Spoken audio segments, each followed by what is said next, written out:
Hub ए मर्त्यमंडल को जे आसी से दिने ना दिने जीव आईटा ही प्रकृत सत्य। तेणु ए मर्त्यमंडल रे देह बही आमे अहंकार करूछंती मु मोर बोली कहउछंती ए जागा मोर ए घर मोर ए पुओ नाती मोर सब किछि मोर मोर कहउछन किंतु प्रकृत सत्य होउछि मर्त्यमंडल रे जे जन्म नेइछि से अवश्य मरिबो।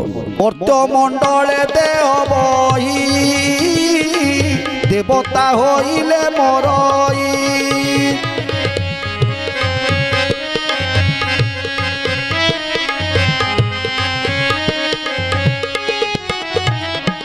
अपना हस्ते जुहा छेदी के तार अछि प्रतिवादी।